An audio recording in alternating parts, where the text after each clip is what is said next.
Hi అండి, welcome to my channel. ఈరోజు దోసకాయ అలాగే ఎండి చేపలు కలగలుపుతో కూర ఎలా చేయాలో మీ అందరికీ చూపించబోతున్నాను. ముందుగా ఎండి చేప ముక్కల్ని ఇలా తీసుకొని ఒక గిన్నెలో వేసుకోవాలి.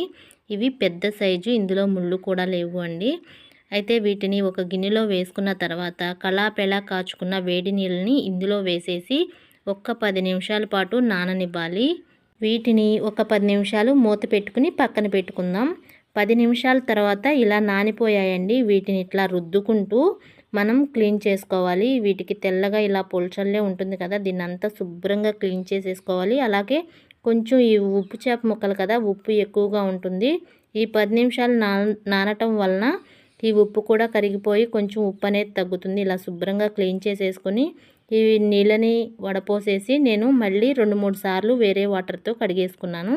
ఇక ముందుగా స్టవ్ ఆన్ చేసి దాని మీద కడాయి పెట్టుకొని మనం 4 స్పూన్లు ఆయిల్ అయితే వేసుకోవాలి. ఈ ఆయిల్ వేసుకున్న తర్వాత ఈ ఎండు చేప ముక్కల్ని 2-3 నిమిషాల పాటు ఫ్రై అవనివ్వాలి. ఇలా ఫ్రై అవటం వలన మనకి ముక్క అనేది టేస్ట్ సూపర్గా ఉంటుంది. ఇలా కొంచెం ఫ్రై అయిన తర్వాత ఒక పావు టీ స్పూన్ పసుపు కూడా వేసుకొని ఫ్రై చేసుకున్నాము. 2-3 నిమిషాలు అయితే ఖచ్చితంగా వేయించుకుంటే, ఇవి కొంచెం లావుగా ఉన్నాయి కాబట్టి 2 నిమిషాలు వేయించుకున్నా ఏం కాదండి. సన్నగా తాటాకు చేపలు అంటారు కదా, వాటినైతే కరిగిపోతాయి ఆయిల్లో వేయగానే. ఇలా కొద్దిసేపు ఫ్రై చేసుకుందాము. ఇలా ఫ్రై చేసుకున్న ముక్కల్ని వేరే బౌల్లోకి తీసేసుకుందాము. ఇప్పుడు ఇదే కడాయిలో తాలింపు కూడా చేసేసుకున్నాము. 2 ఎండుమిర్చిని ఇలా ముక్కలుగా చేసుకుని వేసుకున్నాను. అలాగే ఒక అర టీ స్పూన్ పచ్చిశనగపప్పు, ఒక అర టీ స్పూన్ జీలకర్ర, అర టీ స్పూన్ ఆవాలు కూడా వేసుకొని కొద్దిసేపు ఫ్రై అవనివ్వాలి. ఫ్రై అయిన తర్వాత మనం ముందుగా కట్ చేసి ఉంచుకున్న ఉల్లిపాయ ముక్కలు, అలాగే 2 పచ్చిమిర్చి చీలుకలు. ఉల్లిపాయ అయితే కొంచెం పెద్ద సైజుది ఒకటి పట్టిందండి దీనిలోకి. అలాగే 2 కరివేపాకు రెబ్బలు కూడా వేసుకొని ఫ్రై చేశాను. ఇలా ఫ్రై చేసిన తర్వాత ఒక టీ స్పూన్ అల్లం వెల్లుల్లి పేస్ట్ కూడా వేసుకొని ఫ్రై చేసుకోవాలి. ఇందులో చూపించడానికి మిస్ అయింది, అల్లం వెల్లుల్లి పేస్ట్ వేసిన స్కిప్ అయితే మిస్ అయిందండి.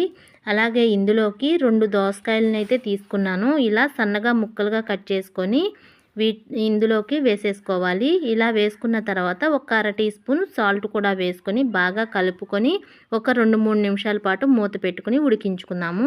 ఇలా ఉడికిన తర్వాత మనం ముందుగా కట్ చేసి ఉంచుకున్న టమాటాలు, పెద్దవైతే 3-4 అయితే సరిపోతాయండి, చిన్నవి అయితే 4-5 తీసుకుంటే సరిపోతుంది. వీటిని కూడా ఇలా బాగా కలిపేసుకుని ఒక 2-3 నిమిషాలు ఉడకనివ్వాలి. ఇలా కలుపుకున్న తర్వాత మూత పెట్టుకుని 2-3 నిమిషాల పాటు ఉడికించుకుందాము. ఇలా 2-3 నిమిషాలు ఉడికిన తర్వాత ఒకసారి మూత తీసుకుని చూసుకుందాము.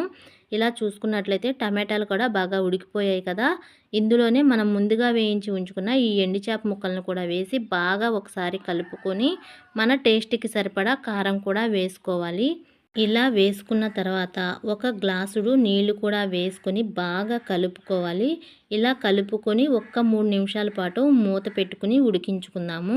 ఇలా ఉడికినట్లయితే కూర ఎండు చేప ముక్కల్లో ఉన్న ఉప్పు అంతా కూరలోకి దిగుతుంది. అందుకని ఉప్పు మాత్రం చూసి వేసుకోవాలి. ఇలా ఒకసారి బాగా కలుపుకొని మనం ఒకసారి ఉప్పు కూడా చూసుకుందాము. నేను చేసిన వీడియో మీకు నచ్చినట్లయితే ఒక లైక్ చేసి షేర్ చేయండి. అలాగే నా మరిన్ని వీడియోల కోసం నా ఛానల్ని సబ్స్క్రైబ్ చేసుకోండి. మీరు కూడా ఒకసారి ట్రై చేసి ఎలా కుదిరిందో కామెంట్ చేసి చెప్పండి. మనకి దోసకాయ, టమాటా అలాగే ఎండు చేపల కర్రీ అయితే రెడీ అయిపోయింది. ఇంకా సర్వింగ్ బౌల్లోకి తీసుకోవటమే.